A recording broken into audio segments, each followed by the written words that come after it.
खासी मांस झोल तो आपण मैंने बहुत प्रकार बनई थे आउ खाई थे हेले आज जो खासी मांस झोलर रेसिपी मुझे सहित शेयर करी सेटा बनैबा एत सहज कि आपण को मांस को मैरिनेट करिया को पड़ोनी आउ ना से एक्स्ट्रा किसी मसला ऐड करिया को पड़ो।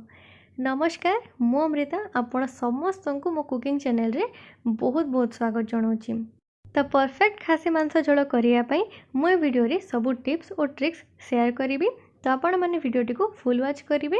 आशा करी कि वीडियोटी आपण मानक बहुत पसंद आसीबो। जदि पसंद आसे तो लाइक करेंगे, शेयर करेंगे, आउ मो चैनल को सब्सक्राइब करदेवे। तो आसतु एबे आमे वीडियो को स्टार्ट करिबा। तो खासी मांस झोल करने आमे प्रथमे गोटे मसला रेडी करनबा। तो सेथिपाई एठी मु नै जाइछि 3टी गोटा रसुण, सेथिरे जेते भी कोला थिला तार मु चोपा छडे नैछि। आपण चाहिले 40 रु 45 टी रसुण कोला भी नै परिबे। एबे एथिरे देदबा 2 इंच अदा। सब बेले रसुणर क्वांटिटी को टिके अधिका रखिबे। ता सहित गोटे मीडियम साइजर पियाज आउ एबे एथिरे देदबा 15 रु 20 टी सुखिला लंका।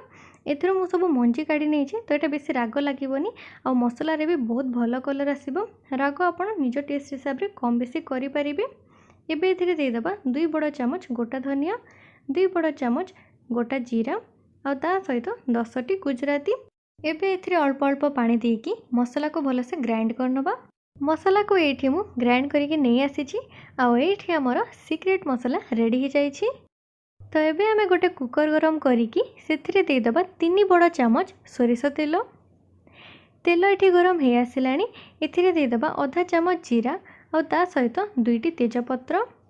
एबे एथिरे दे दबा 2टी कटा पियाज। एठी मु 2टी मीडियम साइज रो पियाज को काटी नैछि। पियाज को आमे हल्का टिके ब्राउन हवा पर्यंत भाजी नबा।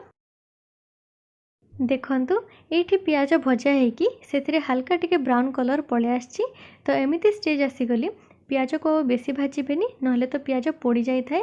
एबे आमे एथिरे दे दबा बाटी के रखिथिबा मसला। तो मो 5 बड़ चामच बटा मसला एथिरे दे दउछि। जदि आपण चाहिबे तो कम किबा बेसी भी दे परिबे। एबे आमे मसला को कषि नबा, जोटा कि सबुठु इम्पोर्टेंट। जदि आपनकर मसला भलो से कषा हबो तो आपनकर नॉनवेज बहुत टेस्टी बनिबो। एबे आमे मसला को सेते टाइम जाय कषिबा जेते जाय मसलार सबु पानी अंश सुखी न जाइछि। आउ एठी देखंतु मसला हमर कषा हेकी एथिरे सबु पानी अंश सुखी जाइछि। तो एबे आमे एथिरे देतबा आधा छोटो चामच हळदी गुंड आउ ता सहित गोटे चामच काश्मीरी लंका गुंड। एटा जमा भी राग लागिबनी, केवल भलो कलर आसे पय मु एथिरे दउछि। ए सबु को भलो से टिके मिक्स करनबा। एबे आमे कोन करिबा ना मसला रे अल्प अल्प पानी देकी याकू कषिबा, जो थरे कि मसला हमर बहुत भलो से कषाई परिबो